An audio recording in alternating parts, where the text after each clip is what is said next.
Hello and welcome to episode 125 of Authors Afterword. On this podcast, I talk to an author about one, occasionally more, of their books in detail. And if you find yourself enjoying today's episode, do share it with your friends. So, I'm Charlie Place, and joining me today is Paul McVeigh, who, well, I'd be surprised if you haven't heard of him, but let's do an introduction anyway. Paul's 2015 novel, The Good Son, won the Polari First Novel Prize. Paul is an associate director of The Word Factory, he founded the London Short Story Festival, and he is the editor of the Irish writer anthologies, The 32, which is a collection of short stories by working class writers, 16 from established authors, and 16 from new writers, and Queer Love. His work has also featured in the anthologies Common People, edited by Kit Duvall, and The Art of the Glimpse, edited by Sinéad Gleeson, among many other places. We'll be talking today about his latest book, I Hear You, which is a collection of short stories Paul wrote, having been commissioned to do so for BBC Radio 4. Hello, Paul. Hey, how are you? I'm really well. I'm very glad to have you on. I would like to get right to it. Can you tell us the story of being commissioned to make these stories? It's quite a long one. There's a really great thing that I always recommend people to do is, BBC, they run, well, obviously there's the writer's room, which most people should know about if you're into writing, because it's just an incredible resource. There's scripts that you can download, television scripts, radio scripts. They post opportunities and job opportunities. So they'll say, oh, Radio 4 are doing a comedy show and they're looking for 4 new writers. You send us in samples of topical sketches. That's an example of something like that. But what they do every year is they travel around the regions and they run workshops. It's usually like 2-3 days long, and they keep it quite small.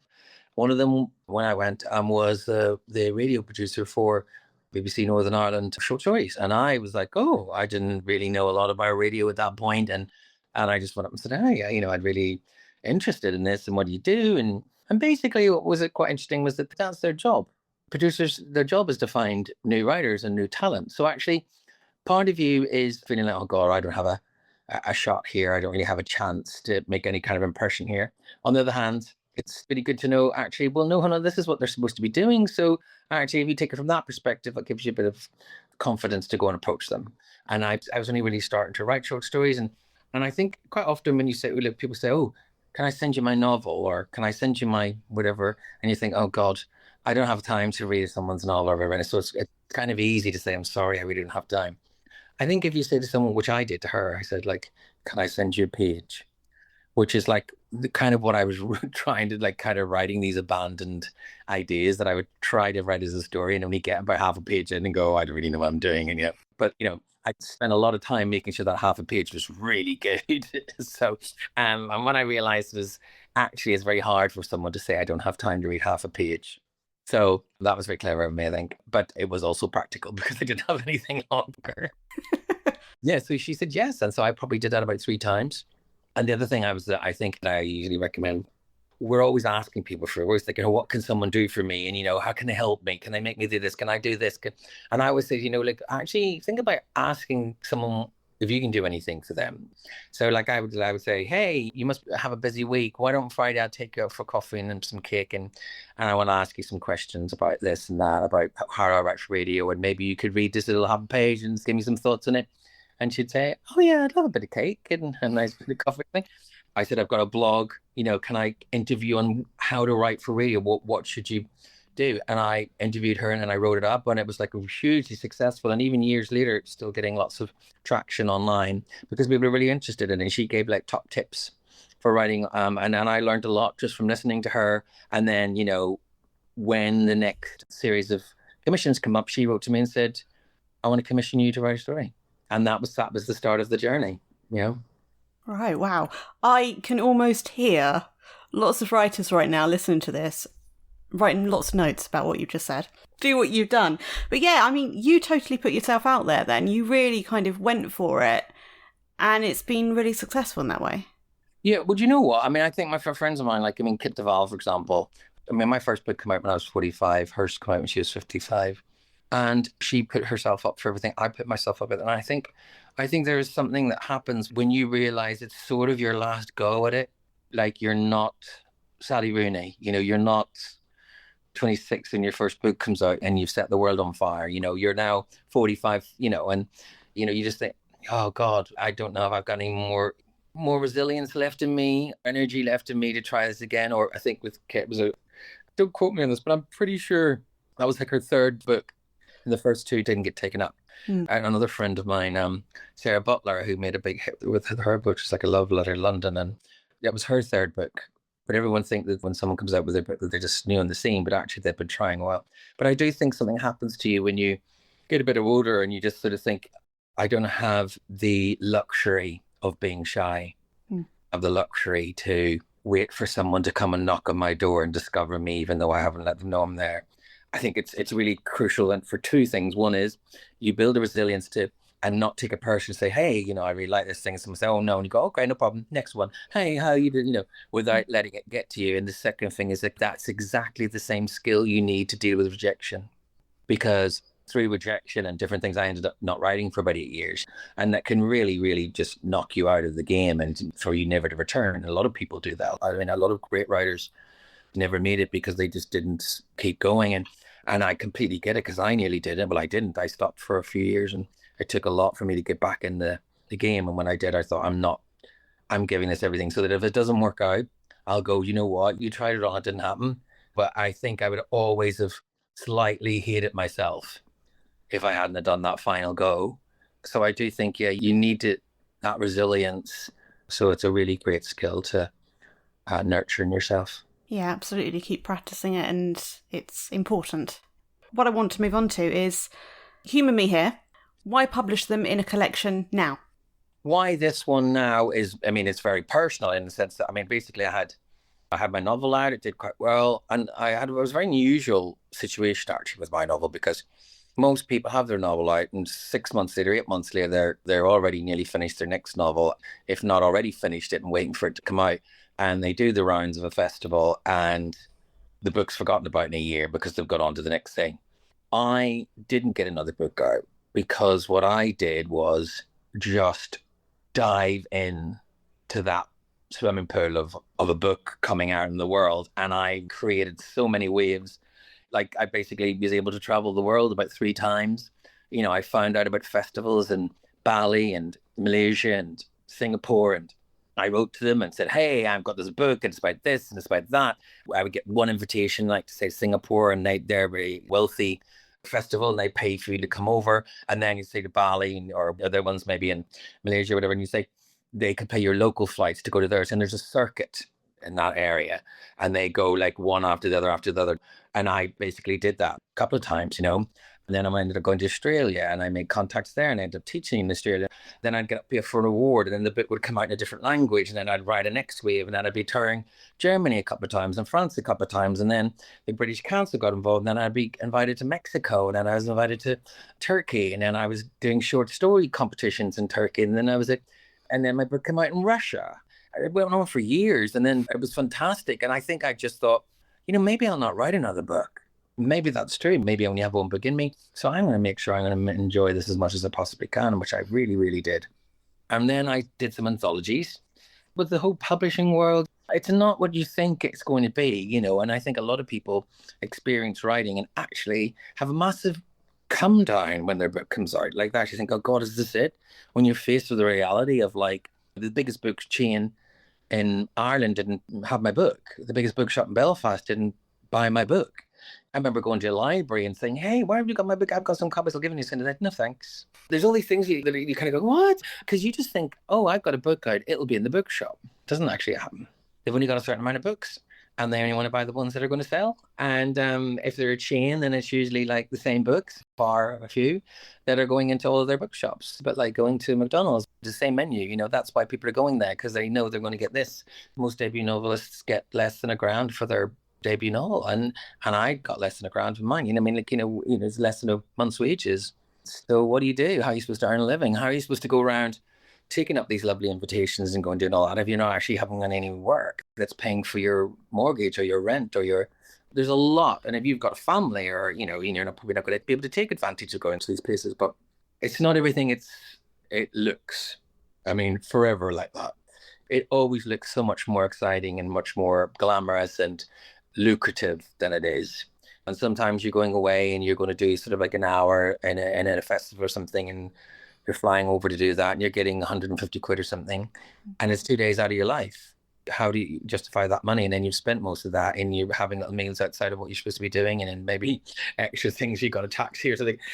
I think I've gone way off topic there, but anyway. No, that's fine. I think now, I mean, what happened to me is I got to the stage, that's what you were asking me about, why this book now.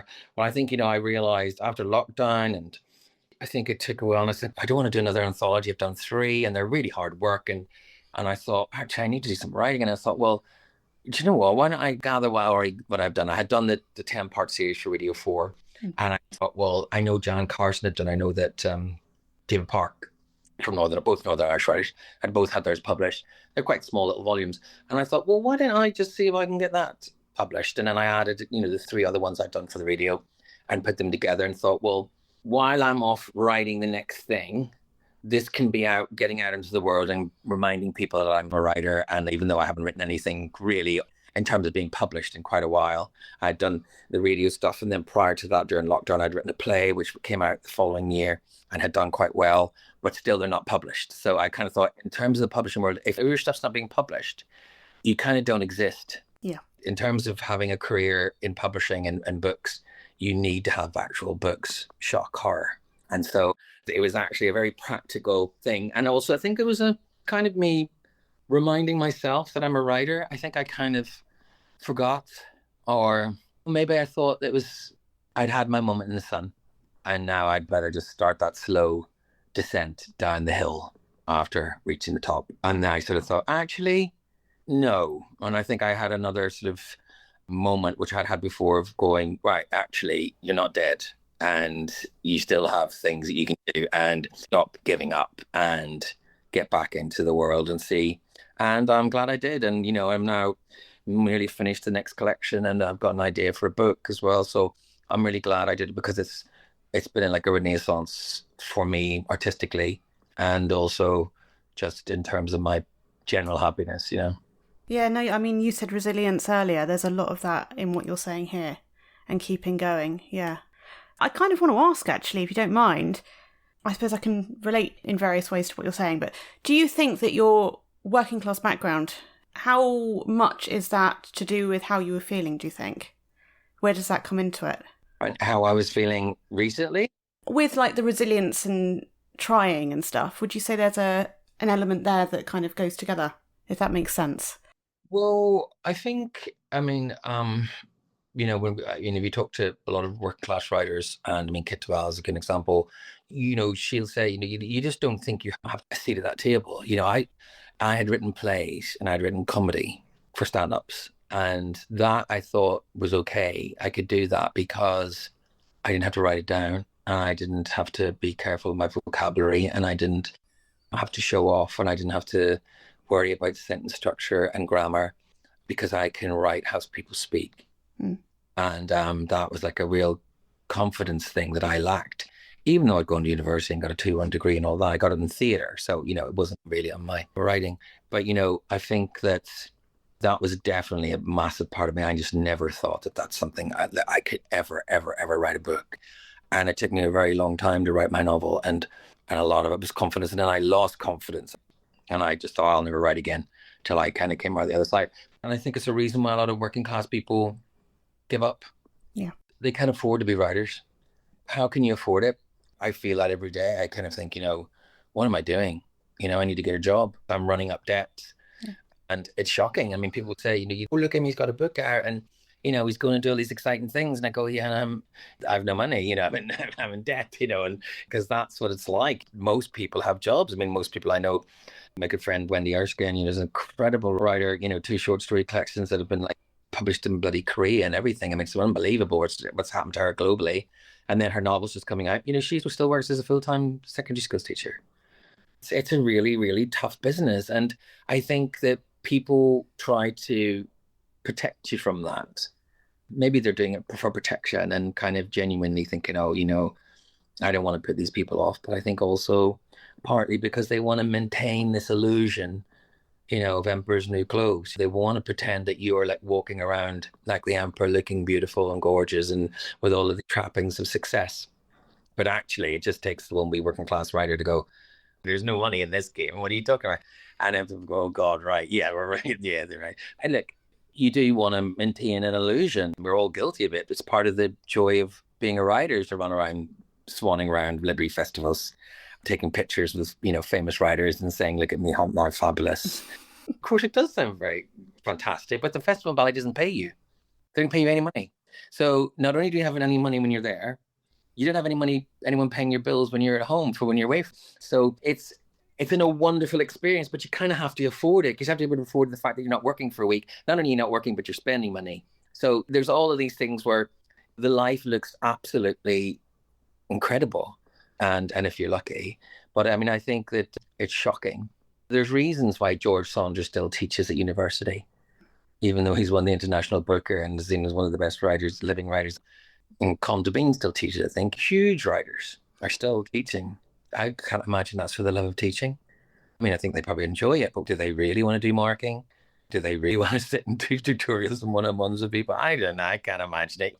I'm sure they'd rather not. I'm sure they'd rather be writing. You have to be able to afford it. Hey, you kind of, to some extent, living in two worlds, kind of. Yeah. I will move us to the book proper. It's been very interesting talking about this, but yes, we've got a book properly to talk about. So you've got the opening story, Tickles. It's about the duration of a hug. A man finds himself enveloped by his mother who suffers from dementia, and it takes him back to his childhood and looking after her. Can you tell us about coming up with the story? I believe it has a few elements and maybe a personal connection to it. Yeah, well, I had been to this great workshop by Adam Marek. So he did this class and he said, look, in a short story, you've got to have three things going on, almost three storylines or three actions of things. I was like, oh, I never thought of that. So I was like, oh, I'm going to really think about that and blah, blah, blah. I'd gone on a residency to Lisbon and I'd gotten this commission that I spoke of earlier on from the producer, Heather Larmer in BBC Northern Ireland radio. And she said, well, here's your commission. And finally, this is the thing I'd been building up for. And then finally I got it. And then I was like, I don't know what I'm going to write. I don't know. So I'm always telling people, always keep a notebook. So I had one notebook. I had this thing, where when I was at university, I'd had this image, and I just written down this thing of a boy washing his mum's feet. Now I had done that in the past. Quite often I write in my head. There's two stories I've written in my head. One of them I've nearly finished on paper as well, but the other one I haven't started on paper. Because you can do that with a short story. You can't write a novel in your head, really. But you can write a short story in your head. And actually what happens, which like what happened with this, is like I then almost write it in one go. I write it in one go and it needs a little bit of tinkering, but that's about it because I've written it. And I'd sort of written about this in my head, this whole image. I knew what the room looked like. I knew what the kid was doing. I knew why he was washing his feet. I knew. And I could see it. I could see exactly how this thing would play out, but not a story. And then I found this tiny section from years later. I was at a family wedding and the arrogance of youth, I didn't write down who were the people in the story even. And it just said, a man used to run in his lunch break to his future wife's place of work and that he used to wave to her and run back. And I just thought it was the most romantic thing I ever heard and thought it was really lovely. And then I built that up into sort of like, that he did this was during the Troubles and that he would run through Catholic and Protestant areas and that it was a really basically almost risking his life. And then I come up with this idea that she was quite small and she would put her hand out the window, but he couldn't see her face, he could only see her hand. And she couldn't see him below waving, but she used to just wave her hand out knowing he'd be there at 1:30 every day. I know this kind of stuff. So I'd sort of built the story up about that. But not enough. I tried to write a story about the guy at work. I tell from his perspective and all. It just didn't work out. So this was another abandoned sort of idea. And finally, I had gone to see my mum when she had dementia. And she was someone who was never very, very affectionate, demonstrative, probably a better way of putting it. But yes, it was very much of her generation, specific to her really. And she gave me this hug and then she wouldn't let me go. And it was very awkward because it wasn't usual. And then it started to get very, very awkward, very, very awkward and uncomfortable because I couldn't get out of it. And then the longer I stayed there, I sort of melted into it a little bit. And then it sort of made me remember lots of things about her and everything. And I thought a whole story about the duration of a hug and what thoughts go through someone's head while this is happening. So you have this story set in a present day with this hug, but that keeps meandering through like a lifetime of these people's relationship. I thought, well, that's a really great idea, but I hadn't written it either. So I picked these three things from Adam Mark's advice about three things. They were completely disparate. They were over 20 years apart, these events, these three things in my notebooks. So there was no connection per se. I mean, and so I wove the stories in during the time that he remembered washing his mum's feet. And actually, the first time I've ever done that, and then never done since either, was when it's like a Russian doll of a story where he remembers that. So you have the present day on the hug, and then he remembers washing her feet, and then he remembers that she told him a story of the past, of her relationship with his father, and the waving of the hand came in then, and then this sense of maybe trying to make sense of why she wasn't affectionate with him, and so that was all fictional to fit the story. And then I had this idea of the feet, because quite often I'm quite a very literal writer. I'm very naturalistic or realistic, or you want to put it, very kind of in your face realism. But I was also really aware of being more symbolic about things and trying to incorporate that. So I kind of thought, well, what do we associate with washing feet? Is forgiveness or humility, or an act of humility? And I was thinking with the Jesus story and anything. And what was really interesting was that the story came out on the radio. And the response was, I don't think actually I've ever had a response like it. I mean, not even all the rest of the stuff I did. It was huge. It was a huge response. The most beautiful messages, people telling me they had to pull over the side of the motorway because they were weeping and really distraught, but in a beautiful way. So I think they were just so deeply moved by the story. And so about maybe a year or two after that, out of the blue, just someone said, I heard Tickles the other day. I said, what? And they said, they'd played it again on Mother's Day. And I thought, they didn't even tell me, of course, they didn't tell you these things.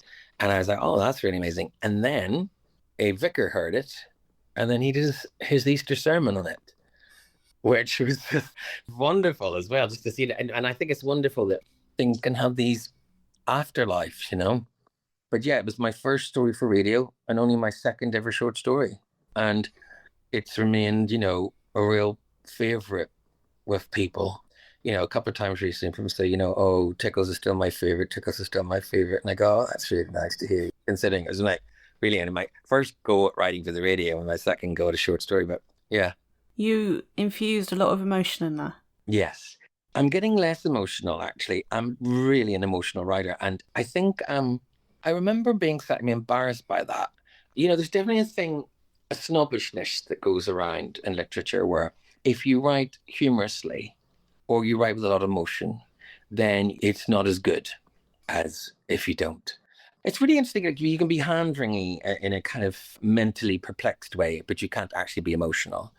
Not everyone, but there's a huge thing, and I got that early on. This is like women's writing, like women write about emotions, and therefore it's not as good as men's writing about men's thinking and being intelligent or something like this. It's nonsense stuff.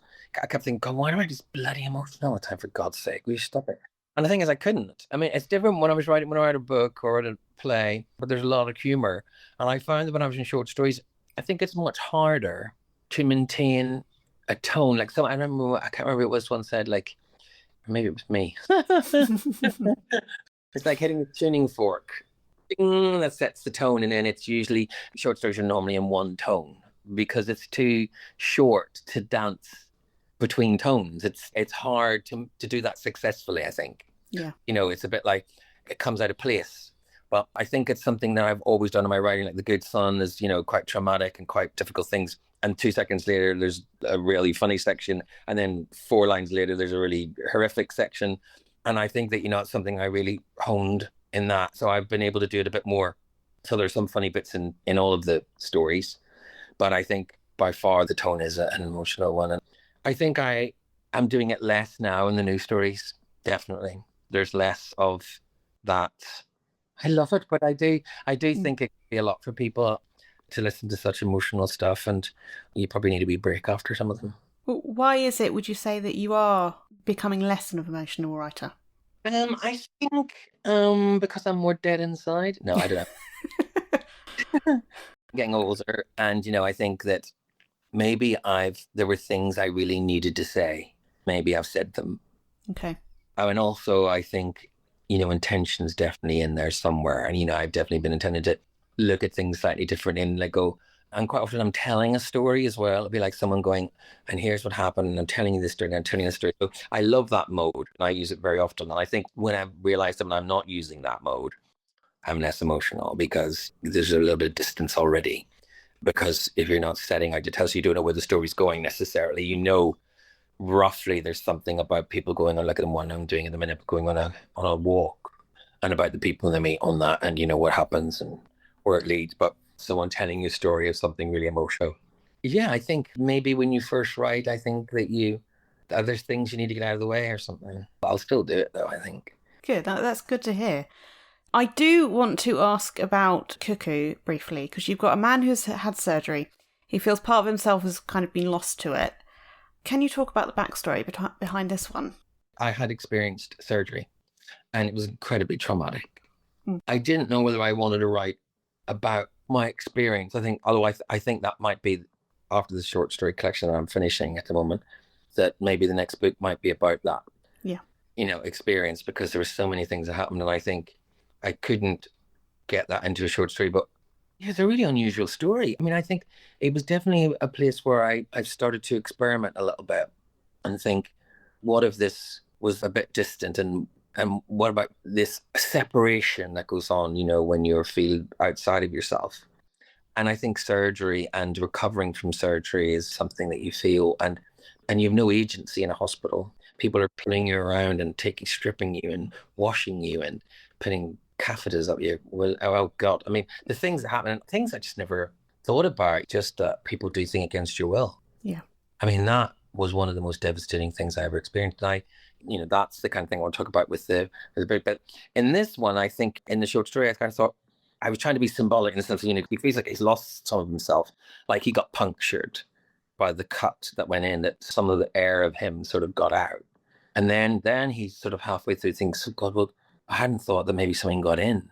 And so then he becomes obsessed that he's kind of been sort of most possessed by something.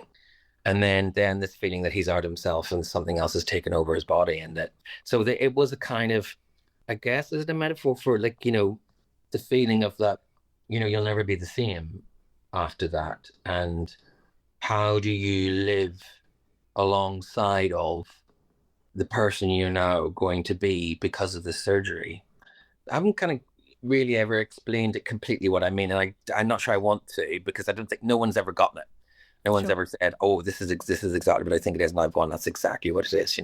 So it's quite a nice experience, quite unusual for me, because I'm usually quite didactic. I'll just say, "Here's my story. It's about this person. They feel this, and then that happens to them, and then they feel that, and at the end, we're feeling a mixture of this and this." I'm very like that. I know what I want you to feel. I know what I want to say about this, and I want you to feel and think it too.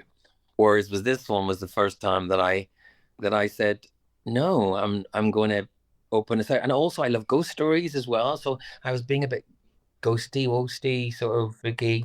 Yeah, and I have to say it's kind of one of my favorites, and it's unsettling, I think maybe might be the word. I mean, I don't think it's necessarily emotional, maybe, but it's unsettling, and I think it asks some questions about things, and I think it asks the ultimate question really at the end, like, where does it go? Where do we go? What happens?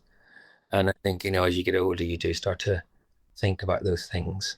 Yeah, that ending is wow. Yeah, I've had a few people. I remember somebody, it was on the radio, and I think they repeated it midnight or something ridiculous like that, I think.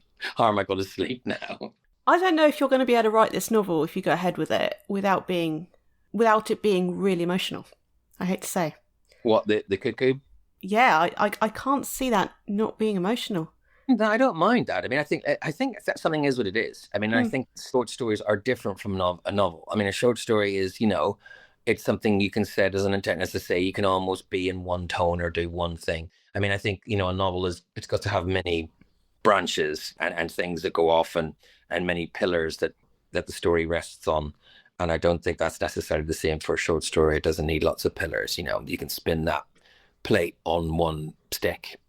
But I think a novel needs good foundations and, strong things, because you've got to build floors, I guess, you've got to build this story and that story and a journey, and it's going up and it's going to go here. Yeah, so I mean, and I think it'll be what it is, but I think I haven't quite decided yet whether it's a novel or a memoir, because some of the things that happen are so shocking that I really kind of have this desire to expose them and say, like, look at this, look at these institutions and this way of treating people, and be shocked by it, because I was completely and utterly shocked by it, and I still am, and I think that it had a very damaging effect on me in many ways. Or whether I want to make it more of a novel and turn it into a different kind of beast, I guess, like Cuckoo's turned into something I wasn't expecting, and then I was like, oh, this is really interesting, this kind of spooky sort of ghosty story type thing. I didn't know that, so it could turn out like that, but I don't know yet. And because I'm not finished this collection either. I'm not going to touch it any further than I know I know there's things I want to talk about, and when I finish this collection, hopefully within the next month, then I can start really writing down ideas and really letting myself go there. I've also been avoiding it like the plague, because that was probably 7 or 8 years ago, and I've been avoiding it since. And I think it's also a really big part of the reason why I didn't write another book. I think it had a massive effect on me. And I think I probably am now ready to and able to explore it and really get into it and face some of these memories that are not particularly pleasant. Yeah, you've got a lot to think about, but it's going to be very important, I think. Could be. We'll see. As if I'm any good at it. I mean, I think sometimes you start writing and you think, oh God, I'm rubbish at this, or this is not for me, and then that could really easily be the case, because it could just be too personal. It could be just too mired in events that happened to me for me to be able to shape it into something readable as a whole, as opposed to just, I mean, maybe I don't do it as that. Maybe I'll do it as a series of stories linked about the different things that happened. But I never thought of that. That's interesting. But I need to write a book. I mean, career-wise, I need to have another book. I need another book that's not just stories. Short stories does sort of, it kind of funnels you into a certain track, and it's a limited track. Yeah, the short story was a bit like a dirt road, and I need to be back on the motorway. Yeah. Well, I think however it turns out, it's going to be amazing. Oh, well, thank you. Yeah, it's going to be incredible. I just know that just from listening to you and thinking of everything you've said. I'm going to have to bring us back then and say, can you tell us about like the circus, coming up with a sequence of stories, getting towards that kind of fractured narrative style of storytelling? Also, I suppose, why write it? Everything to do with that kind of question or questions. Well, I mean, the kids, the circus, it was a job. They Radio 4, I'd done 3 stories. I'd done Tickles, I'd done Cuckoo, and then I'd done Daddy Christmas. And Daddy Christmas was an amazing experience. It was out on Christmas Day. It was incredible. And then had a lovely afterlife as well. It ended up actually this year. I mean, years later, it was in the Irish Times magazine for their Christmas story. It also ended up in this sort of anthology of radio stories from the BBC, 30 stories, and like there's stories on there from Dickens and Chekhov and Paul McVeigh, and I was like, oh, sorry. So I thought it was like kind of a real, really amazing. So then they got in touch with me and said, oh, how would you feel about writing this 10-part series that we do? I think they do it every couple of years or something, 2-3 years. I can't remember. I thought, oh God, I'll never be able to do that. 10 short stories, and it takes me 10 years to write one short story. Like, how am I going to, link it? And oh God. So when I came up with this idea, it was based on my play, very roughly. The play I'd written. They said, well, can you flesh it out and give us a sort of skeleton outline of 10 episodes, how that would work? So I gave them ideas, and they said, oh no, it would have to be 10. We sort of wanted to be 10 different people, 10 different perspectives. Not, I was thinking, this could be like the main character could be meeting different people and different branches of his story, different, but not, that wasn't quite what they wanted. So I tried that, and they were like, we don't think you've got this quite right. And I was going on, and I don't think so either. And then they said, like, is there anything else? And my notebooks, I'm telling you, notebooks are where it's at. So notebook, and I just had literally one sentence, which was, oh, maybe you could write a TV show one day. Never going to happen in a million years. And it'd be called the Circus, because Cliftonville Circus is right where I live. And then all these 5 roads it off, and the different people that live in it, but they all go go to the shops on the Circus, and there's a barbers and there's things. One of them goes into a middle class area, one goes into a working class area, one goes to a Protestant area, one goes to a Catholic area. I thought this was a great idea. And it was literally one sentence, all these roads going off, difference in class and religion. And so I said, what about this? And they said, yeah, sorry, brilliant. We didn't really have a lot of time. I think we literally weeks now till it had to be in. And I said, well, what do you think? I literally just off the top of my head just went, oh, well, there could be this. What if there was like a thing having to get together, and it was like a talent competition, and why don't I have different people who are going to enter this competition? And they were like, yes, this is brilliant, let's do that. It's got, oh my God, all that bloody work I put into the other thing. Yeah, and I really didn't have all the time. I think I had like 2 weeks. And I mean, it was incredible. And I think that's, that's the difference from like TV or a radio, or maybe quite often you can be in that dynamic where someone can just say, oh no, we want to rewrite. You need that next week. Can you just rewrite and do that? And could you add 4 things and do this? Where you have less of that in books, you have much more time. People go, all right, well, send us back in 6 months when you've done a rewrite. Whereas I think for TV deadlines and all those kinds of things can be a bit more like, no, you've got 2 weeks. Do you want this opportunity or not? And you go, yes. And then you have to go and do it. And you're going, oh. So that's how that kind of came about. And then they recorded all these 10 different voices. And then, it came on the radio. And there's all these things that have to happen. Like, so you do it in your regional, BBC commission you, and then it has to go to Radio 4 to see if it's going to be national. Otherwise, you could just go out and BBC Hereford or whatever, BBC Radio Ulster, and it doesn't get to go around the rest of the UK. So it goes there, and then when they agree that, then it goes out in the UK, and then it gets played, what's the word? Replayed? Yeah. It's a word, isn't it? Rebroadcast? Yeah. Can't remember what it is. Anyway, a rerun or something, whatever it is. Anyway, that it came out then on BBC Radio Ulster. And then on BBC Sounds, and apparently it's still on there. And that's like, this must be like the 3rd year. That's what happened, and that's where I live. That's where I was brought up, or near there, and I live there now when I moved back. So I know the area well. It's not often talked about or written about. Ardoyne. Tickles Circus, yes. I mean, yeah. Alliance Avenue goes off it, and Ardoyne starts really from about 2 streets down. And Ballysillan is where I live now, which is the top of the old Park Road, which is about 5-minute drive from Ardoyne, but one is Catholic and one is Protestant, and all that happens all the way around North Belfast. It's probably the most divided area of Belfast, and probably the most underdeveloped, and I mean that in the sense of investment and social things and community and infrastructure and all of that. It's sort of the most ignored, I guess, and it's the one that's always been the most problematic for our history. And it's the last to become gentrified. And there's small efforts to that effect in the last couple of years. And one was a great success and one was a big flop. So I wanted to explore those stories of why that happened. And it's great sort of an analogy for Northern Ireland. We have one foot in the past and one in the future. Yeah. And that was a perfect example of how that plays out. Yeah, I was surprised with my research. I mean, I knew there was still problems there. So you've told us about this novel/memoir. Tell us a bit more about the short story collection that you're writing. The one I'm doing at the minute. Well, I've written a longer short story for RT Radio, which was on there. I think you might still be able to get it. It's called The Bray. It's set in Ardoyne, by the way, where I'm from. There were some stories that I had written in the past that were successful or I thought were good, and that didn't fit into this I Hear You collection because they weren't on the radio. And then I had a short story that's now, this one I've been writing about the walking group, is probably about 6,000, 7,000 words, somewhere on that, and I haven't finished. And so there's going to be the longest short story I've ever written. Yeah. And then I've got another story that I've got a first draft of. And then also I was considering about writing a sort of very long short story based on my play.